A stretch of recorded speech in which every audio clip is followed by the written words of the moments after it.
Après avoir regardé un documentaire sur des affaires de faits divers non résolus sur Netflix, une jeune femme a permis aux enquêteurs de l'État de New York d'identifier le meurtrier d'une femme de 81 ans. 25 ans après les faits. Il n'y a pas que les séries télé qui résolvent les cold cases, affaires classées sans suite. Dans la vraie vie aussi, il arrive que la police réussisse à trouver le meurtrier d'un crime non résolu. En 2019, CST cependant grâce à un documentaire diffusé sur Netflix que la police de l'État de New York a pu classer une affaire jusque-là non résolue, le meurtre de Philomena Filkins, âgée de 81 ans, ayant eu lieu le 17 août 1994. 25 ans après que l'octogénaire a été retrouvé sans vie dans son propre appartement, situé à East Greenbush, dans l'État de New York, par son frère et sa nièce alors qu'elle ne répondait plus au téléphone depuis 2 jours, l'ex-petite amie de Jeremiah J.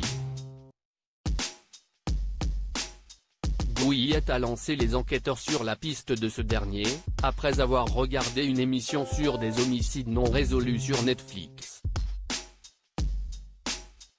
Des faits rapportés par Fox News, après une conférence de presse qui a eu lieu le jeudi 19 janvier 2023. Netflix sur le piste d'un tueur. Elle regardait une émission sur des homicides non résolus sur Netflix et une affaire a attiré son attention. Elle a commencé à chercher différentes choses sur Google et a vu que Jeremiah avait vécu à East Greenbush à l'époque du meurtre. Elle a ensuite assemblé les éléments. Une fois que nous avons reçu ces informations, nous avons pu nous pencher sur la vie de Jeremiah, a déclaré le sergent détective Michael Guadagnino de la police d'East Greenbush. 10 ans plus tôt, Jeremiah J. Gouillet lui avait fait quelques confidences au sujet d'une femme âgée mais elle n'avait jamais vraiment fait attention à ce qu'il lui avait dit, a continué le sergent détective. Une affaire résolue si, en 2019, le témoignage de l'ex-petite amie de Jeremiah J.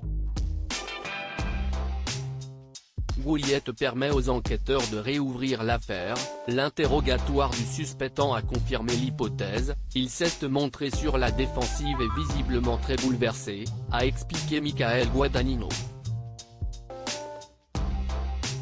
Dès le lendemain cependant, la police de l'État de New York l'a retrouvé mort dans son garage, après que des coups de feu ont été entendus chez lui. S'il cesse de donner la mort pour se soustraire à la justice, les empreintes ADN de Jeremiah J. Gouillet prélevées après son décès ont tout de même pu être comparées à une empreinte digitale retrouvée sur la table basse de Philomena Filkins en 1994. Cet échantillon ADN a permis aux enquêteurs d'identifier Jeremiah J. Gouillet comme étant le meurtrier de la vieille dame.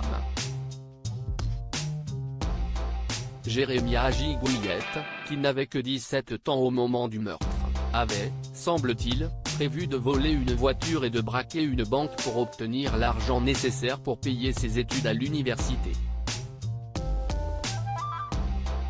La police n'a dévoilé la résolution de cette enquête que le 19 janvier 2023, plus de 3 ans après avoir appris l'identité du meurtrier. À lire aussi: il m'exploite impitoyablement, Kyle Lawrence, l'autostoppeur à la hachette, crie sa colère contre Netflix.